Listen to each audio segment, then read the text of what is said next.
अगदी कमी कालावधीमध्ये नावारूपास आलेल्या ग्रॅज्युएट चहाच्या भरघोस यशानंतर ग्रॅज्युएट चहाचे सर्वेसर्वा निलेश जाधव यांनी मिस्टर वडेवाला आणि आता एनजे लस्सीवाला नावाची मुख्य शाखा राहता शहरामधील बसस्थानकामध्ये सुरू केली आहे.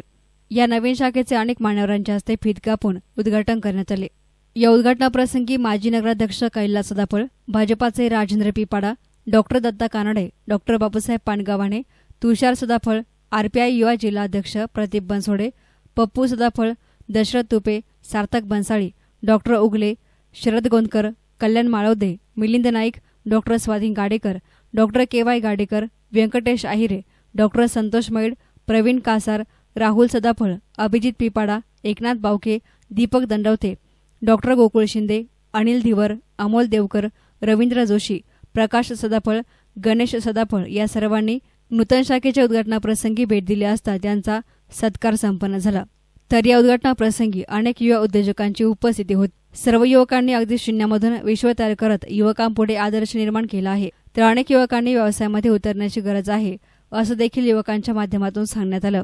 याप्रसंगी युवा उद्योजक वैभव धूस, शुभम पवार, सचिन नरोडे, अक्षय चौधरी, किरण गडाख, गौरव मालोदे यांच्यासह विशाल गाढवे, नितीन कोळेकर, सचिन बोरगे, प्रतीक खिलारी, सागर गाढवे, आदेश पेटारे, अभिषेक तेलोरे, अमोल जगधने आदी हजर होते.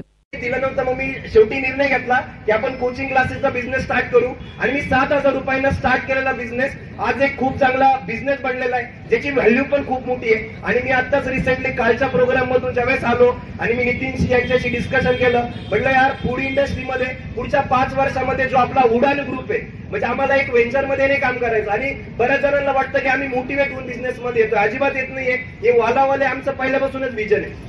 चहावाला, लस्सीवाला, समोसेवाला, म्हणजे आमची टीम पण मला कायम बोलताना हेच म्हणते ज्यावेळेस आम्ही प्रोडक्ट बनवतो, यार सर तुम्ही गुंड या इंडस्ट्रीचे, आम्हाला गुंडा वगैरे बनायचं नाहीये, पण 5 वर्षांनी आमचा जो ग्रुप असेल, आमची जी कंपनी असेल, त्याचा आम्हाला IPO लॉन्च करायचा आहे. आणि खरंच म्युच्युअल फंडकडे एवढा सारा पैसा आहे, जर तुमच्या धंद्यामध्ये, तुमच्या बिझनेसमध्ये पॉवरफुल पॉवर असेल आणि खरंच तो व्हॅल्यू ऍड करू शकत असेल, तर मार्केटमध्ये ऑलरेडी पैसे, म्हणजे म्युच्युअल फंड्सवाल्यांचं टेन्शन आहे आता सध्या की पैसा लावायचा कुठे. तर भविष्यामध्ये छोटे छोटे IPO येणार आहे आणि IPO साठी असं काही नाही की व्हॅल्युएशन 50 करोड, 1000 करोड, 10,000 करोड पाहिजे. छोटे बिझनेस तुम्हाला 10 लाख पाहिजे, 15 लाख पाहिजे, फक्त तुम्हाला ट्रेंड चेंज करावं लागेल. बिझनेस करताना तुम्हाला या लोकांना फॉलो करावं लागेल, ना की बाकीचे जे कंटेंट बनवताय, बाकी सगळं कंटेंट कंझ्युम नका करू. जे लोक खरंच तुम्हाला गायडन्स देत आहे, ज्या लोकांकडून तुम्हाला खरंच एनर्जी मिळते ते बघा.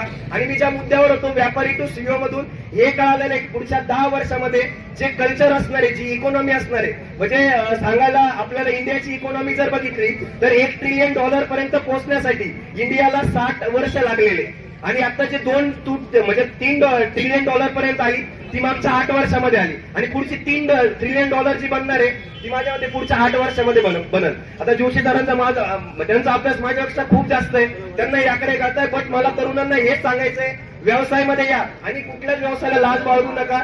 सुरुवातीला शिर्डीमध्ये आम्ही स्वतः ऑर्डर मारलेलं आहे, राहत्यामध्ये पण ज्यावेळेस आम्ही काम केलं होतं, सदाफळ साहेब बोलले त्यावेळेस आम्ही स्वतः ऑर्डर मारलेलं आहे. या सगळ्या गोष्टी कराव्या लागतात. फक्त तुमचं विजन किती मोठं आहे ते बघा. आणि बिझनेसला जर पैसे हवे असतील तर मार्केटमध्ये खूप सारे फंड्स अवेलेबल आहे जे तुम्हाला पैसे पुरवू शकतात, म्हणून ते कारण देऊ नका. आणि तुम्ही बघितलंय, मी म्हणजे स्पीचला पण जात असतो तर मी सांगतो की सर्वसामान्य घरातून आलोय आणि माझ्या आई वडील बघा एकदम सिंपल आहे, त्यांना स्टेजवर बसण्यासाठी सुद्धा डेअरिंग होत नव्हती. अशा बॅकग्राऊंड मधून मी येऊन जर एवढा मोठा बिझनेस करू शकतो तर मित्रांनो तुम्ही पण करू शकता.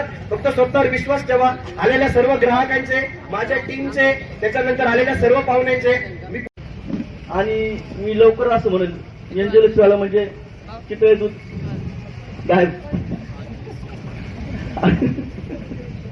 असं आपला मराठी माणूस मोठा झाला पाहिजे. आणि आपले पूर्वज, आपला इतिहास सांगतो की मराठी माणूस हा व्यावसायिक होता. कारण आपल्या मध्यंतर बरेच जण आपल्या आई वडिलांनी आपल्या डोक्यावरती खापर फोडलं होतं की मराठी माणूस व्यवसाय करू शकत नाही, बरोबर का नाही. आपल्याच आई वडील मध्ये आपल्याला सांगायचे की मराठी माणूस व्यवसाय करू शकत नाही, तुम्ही आपली नोकरी करा, 2 ते 4 हातवा, संसार तुमचं चढेल होतं, बस जिंदाबाद. पण तसं नाही, निलेसरांनी दाखवून दिलं की मराठी माणूस व्यवसाय करू शकतो. फक्त काय पाहिजे, हिंमत.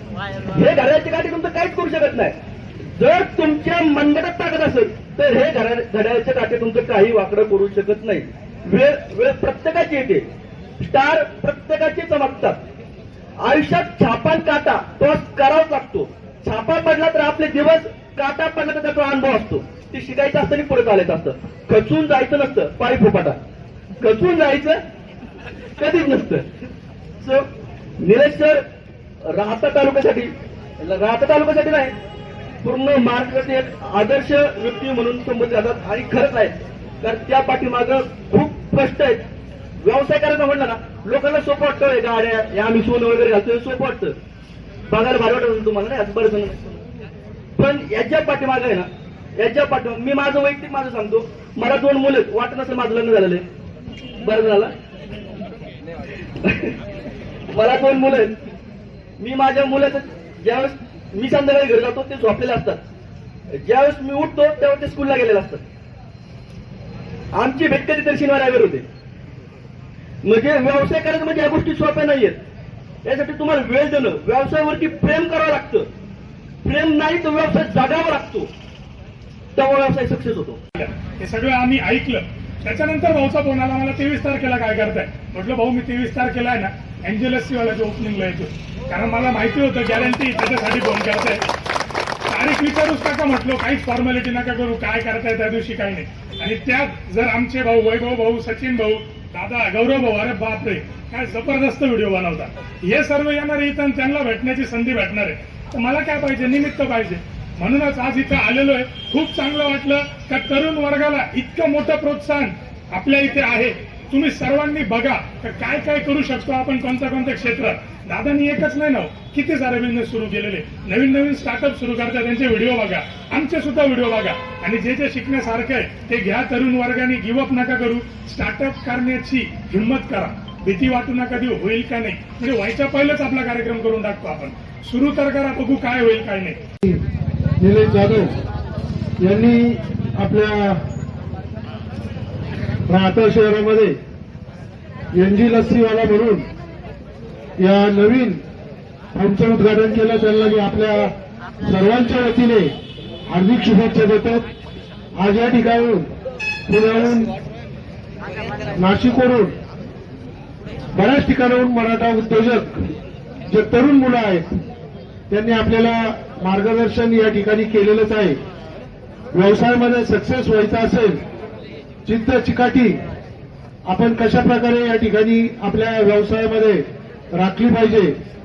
आणि आपला व्यवसाय हा शून्यातून तयार करताना एका दिवसात कुठलाही मनुष्य हा मोठा होत नाही. त्यासाठी कष्ट करावं लागतं, झिजावं लागतं, प्रयत्न करावे लागतात. काही वेळेस अपयश येतं, अपयशाला न घाबरता आपण या ठिकाणी पुढे गेलं पाहिजे. असेच सर्व तरुण उद्योजकांनी आज या ठिकाणी वेगवेगळ्या प्रकारे चांगलं मार्गदर्शन केलेलं आहे. त्यांचंही मी राहता शहराच्या वतीने हार्दिक स्वागत करतो व त्यांनाही युवकांना मार्गदर्शन केलं त्याबद्दल धन्यवाद देतो. आणि निलेशजींना सुद्धा, त्यांच्या पूर्ण टीमला सुद्धा, ज्यावेळेस निलेशजींचं बाजारपेठावर ग्रॅज्युएट चहाचं दुकान छोट्याशा काळामध्ये चालू केलेलं होतं, त्यावेळेस उद्घाटनाला मी पण त्या ठिकाणी आलेलो होतो. आणि आजचा जो प्रसंग, आजचा त्यांच्या वाढलेल्या शाखा या त्यांच्या कष्टामधून वाढलेल्या आहेत, त्यांच्या प्रयत्नातून वाढलेल्या आहेत. म्हणून मी आमच्या राहता शहराच्या वतीने निलेशजींना, निलेशजींच्या आईवडिलांना आणि त्यांच्या संपूर्ण टीमला मी त्यांचे मनपूर्वक आभार मानतो. बरोबर घेऊन काम करत आहे याचं जोरदार सर्वांनी टाळी वाजवून स्वागत करायचे. आणि याला प्रोत्साहन देण्यासाठी, जाधव साहेबांना प्रोत्साहन देण्यासाठी विविध क्षेत्रातील मान्यवर या ठिकाणी आलेले आहेत. त्यांचे अतिशय थाटामाटात या ठिकाणी स्वागत झालं आहे.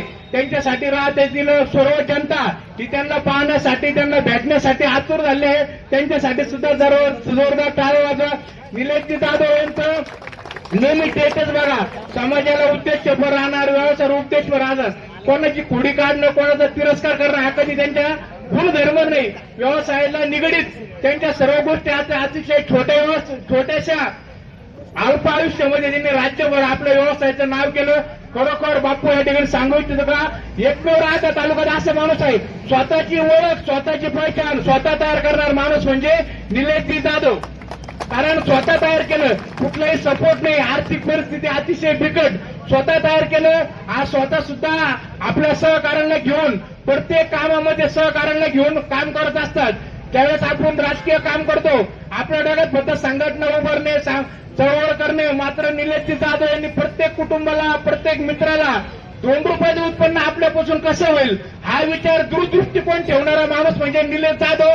मी खरोखर आज एवढा मोठा भव्य दिव्य कार्यक्रम ज्या ठिकाणी त्यांनी साजरा केला त्यांचं मनापासून धन्यवाद करतो. आणि दुसरं कौतुक असं करतो का या मंचावर बघितलं सर्व पक्षीय, सर्व राजकीय क्षेत्रातील मान्यवर आहे, त्याच्यामुळे तुमची लस्सी आंबट लागणार नाही, ती गोडच लागणार आहे. कारण एवढे गोड माणसं या ठिकाणी कार्यक्रमाला उपस्थित राहिले. तुमची लस्सी ही राज्यभर प्रसिद्ध होईल. लोक बाहेर जरी गेले तर ते म्हणजे त्यांना कोणती लस्सी पिली तर आंबट लागेल, मात्र इतर पेलं की ती गोड लागेल. त्याचं कारण असं आहे, अनेक जणांचे तुमच्या रेबनीला हात लागले, कात्रीला हात लागले, आणि मेन म्हणजे कात्रीवाला पहिले बोलू राहिले, त्याच्यामुळे तुम्हाला अपयश कधीच येणार नाही. एस नान मीडियासाठी प्रतिनिधी महेश भालेराव राहता.